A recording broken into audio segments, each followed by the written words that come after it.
درود پڑھنے کے فائدے آخرت میں تو ہو گئی، شفاعت ملے گی، آپ کا قرب ملے گا، آپ کے ہاتھوں حوض کوثر پہ پانی ملے گا، لیکن دنیا میں بھی اس کے فائدے ہیں.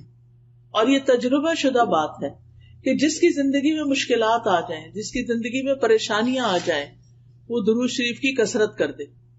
جو لوگ آپ میں سے عمرے پر گئے، جن کو سعادت اللہ نے نصیب کی، وہ لوگ مسجد قباء بھی گئے ہوں گے. مسجد قباء جانے کا ثواب کتنا ہے کہ جو شخص اپنے گھر سے وضو کر کے چلے، مسجد قباء جائے، وہاں 2 رکعت نماز پڑھے، اس کو پورے عمرے کا ثواب ملتا ہے. یہ ہمیں نبی صلی اللہ علیہ وسلم نے ہی بتایا. تو مسجد قباء کے ایک امام ہیں شیخ صالح المغامسی. صالح المغامسی جو تھے، ان کے دل میں کوئی تکلیف ہو گئی تو ان کا ہارٹ کا آپریشن ہوا. جب ہارٹ کا آپریشن ہوا، آپریشن تو اچھا ہو گیا، لیکن نیکسٹ ڈے پتا چلا کہ خون واپس دل کے اوپر جم رہا ہے اور بہت خطرناک صورت پیدا ہو گئی ہے اور دوبارہ آپریشن کرنا پڑے گا. اب جب وہ ہوش میں تھے، وہ خوش تھے پہلے کہ میرا آپریشن کامیاب ہو گیا، لیکن انہوں نے دیکھا کہ 10 ڈاکٹر آ گئے اور وہ آپس میں ڈسکشن کر رہے ہیں، تو ان کو سمجھ آئی کہ یہ کوئی مسئلہ گڑبڑ ہے. بہرحال انہوں نے آ کے خبر سنائی کہ آپ کا آپریشن دوبارہ ہوگا. اب آپ سوچئے کہ ایک شخص ایک دفعہ سرجری سے گزرا ہے اور دوسری دفعہ اب اس کی سرجری ہونے لگی ہے. تو اب کیا ہوا کہ کہتے ہیں کہ شیخ یہ خبر سن کے بے ہوش ہو گئے اور کلمہ پڑھنے لگے، اشہد ان لا الہ الا اللہ اشہد ان محمد رسول اللہ. کہ انہیں یہ لگا کہ اب تو میں دوبارہ بچتا نہیں ہوں، میری تو جان جانے والی ہے. اور اس کے ساتھ ہی انہوں نے کہا کہ ٹھیک ہے، آپ آپریشن کرتے ہیں تو کر لیجئے. اب ہوا یہ کہ وہاں پر ایک نرس تھی، لبنانی نرس. اس نے دیکھا کہ شیخ بہت پریشان ہے. وہ شیخ سے بڑی متاثر تھی. وہ نے پتا چلا کہ مسجد قباء کے امام ہے، تو آپ سوچئے کہ اگر ہمیں بھی پتا چلے تو ہم ضرور زیارت ملاقات کے لیے جائیں کہ اتنی بڑی شخصیت آئی ہے. تو نرس کو جب پتا چلا کہ شیخ کا آپریشن دوبارہ ہو رہا ہے اور اتنی بڑی تکلیف دوبارہ اٹھانے لگے ہیں، تو چونکہ لبنانی بھی عرب ہوتے ہیں، تو وہ شیخ سے کہنے لگی، یا صالح صلی علی النبی وربی یفرج. شیخ صالح تم درود کیوں نہیں پڑھتے؟ اللہ مشکل آسان کر دے گا. سبحان اللہ. شیخ نے اسی وقت شروع کر دیا، اللہم صلی علی محمد وعلی آل محمد، اللہم صلی علی محمد وعلی آل محمد. پڑھنا شروع کر دیا. شیخ اپنا یہ قصہ خود سناتے ہیں صحیح ہونے کے بعد، قسم اٹھا کے کہ کوئی چیز اندر تبدیل ہو گئی. یہ درود پڑھ رہے تھے اور کوئی چیز اندر تبدیل ہو گئی.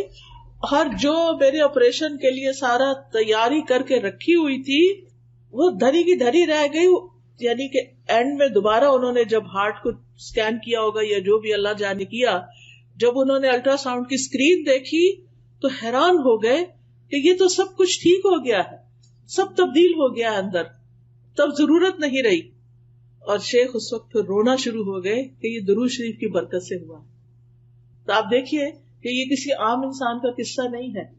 شیخ ہیں جو خود لوگوں کو ہر وقت تعلیم دیتے ہیں. ان کے اتنے بے شمار لیکچر ہیں. میں ہر ہفتے ان کے لیکچر، جب میں تدبر قرآن ویکینڈ پہ میری کلاس ہوتی ہے قرآن مجید کی تفسیر کی، تو میں ان کو ضرور سنتی ہوں. اور اب تو ویک ڈیز میں بھی ہو رہی، تو الحمدللہ اللہ نے موقع دیا. تو ماشاءاللہ یہ اتنی اچھی قرآن کی تفسیر کرتے ہیں، عربی میں ہوتی ہے obviously، اتنی اچھی تفسیر کرتے ہیں کہ بالکل نئے طریقے سے چیزیں سمجھ میں آتی ہیں. اب ایک شخص جو اتنا بڑا عالم ہو، کسی معمولی شخص کو کوئی مسجد قباء کا امام نہیں لگایا جاتا. اس کا علم، اس کا تجربہ، اس کے کریڈینشلز کیسے ہوں گے. لیکن ہوتا یہ ہے کہ ہم سب انسان ہیں. کوئی کتنا بھی نیک ہو، کوئی کسی بھی درجے پہ پہنچا ہوا ہو، کوئی کسی بھی مقام پہ ہو، یاد نہیں رہتا. اور خاص طور پہ جب تکلیف پریشانی آتی ہے تو بھول جاتے ہیں کہ اس وقت ہم درود بھی پڑھ سکتے ہیں.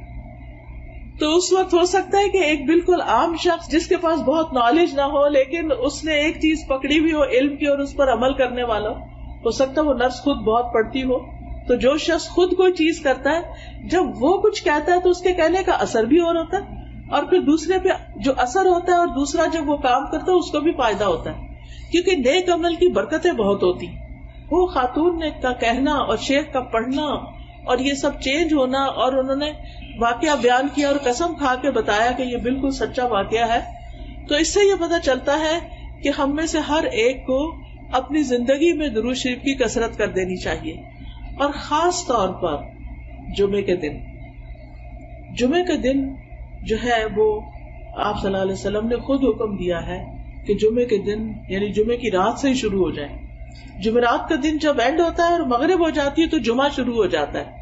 عربی زبان میں رات پہلے آتی ہے کیونکہ لونر کیلنڈر استعمال کرتے ہیں نا، چاند کا رات والا، تو وہ چاند کے نظر آنے سے شروع ہو جاتا ہے نا کیلنڈر.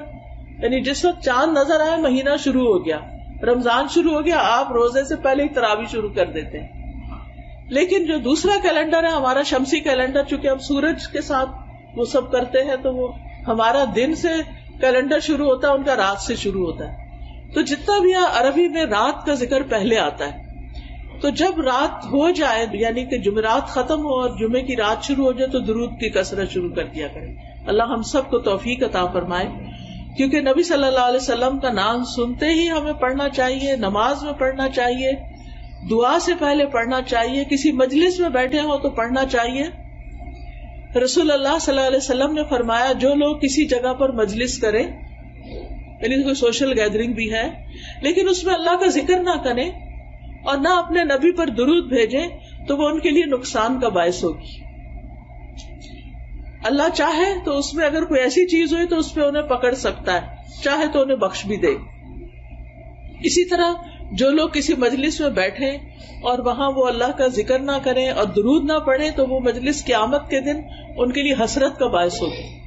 یعنی آپ لوگوں سے شرمائے نہیں کریں، آپ جہاں بھی ہوں بات کریں، لوگوں کے جو ڈسکشن ہو رہی ہے اس میں حصہ لیں اور بیچ کے گیپس میں درود بھی پڑھ لیا کریں. اسی طرح اذان کے بعد درود پڑھیں، مسجد میں داخل ہوتے وقت درود پڑھیں، اللہم اغفر لی ذنوبی وافتح لی ابواب رحمتک، اور پھر اللہم صلی علی محمد وعلی آل محمد. پھر صفا مروہ کی سعی کرنے کے نصیب ہو، آپ جس وقت طواف کر رہے ہوں اس میں بھی، اور خاص طور پر جمعے کی رات اور جمعے کے دن نبی صلی اللہ علیہ وسلم نے خاص طور پر اس کی تاکید کی. پھر جب نماز جنازہ ہوتا ہے تو اس کی دوسری تکبیر جب ہوتی ہے اس کے بعد بھی درود پڑھا جاتا ہے.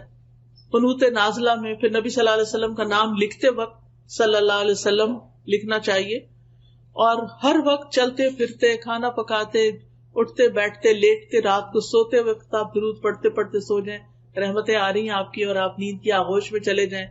کچھ لوگوں کو انسومنیا ہوتا ہے تو اس کا ایک بڑا اچھا یہ طریقہ ہے کہ آپ درود پڑھنا شروع کر دیں، تسبیح کرنا شروع کر دیں. اور اسی طرح ایک نسخہ کسی نے بتایا تھا کہ سورۃ کہف میں آتا ہے نا کہ جب وہ کہف میں جو لیٹے ہوئے تھے وہ سو گئے تھے، وَتَحْسَبُهُمْ أَيْقَاظًا وَهُمْ رُقُودٌ، یہ اگر آپ پڑھنا شروع کریں تو نیند آ جاتی ہے. یعنی کچھ لوگوں کو نیند نہ آنے کا پرابلم ہوتا ہے نا، ویسے نیند آ رہی ہے جو ہی لیٹیں گے نیند غائب.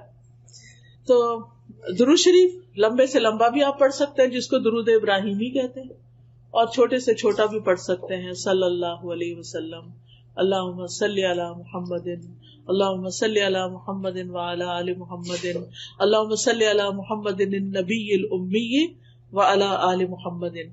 اور آل کا ذکر اس لیے کرتے ہیں کیونکہ آپ کی آل اولاد نے، آپ کی ازواج، آپ کی ذریت، انہوں نے بھی نبی صلی اللہ علیہ وسلم کے ساتھ دین کے لیے بہت سی قربانیاں کی، تو ان کا بھی حق بنتا ہے کہ ان کو بھی ساتھ دعاؤں میں شریک رکھا جائے.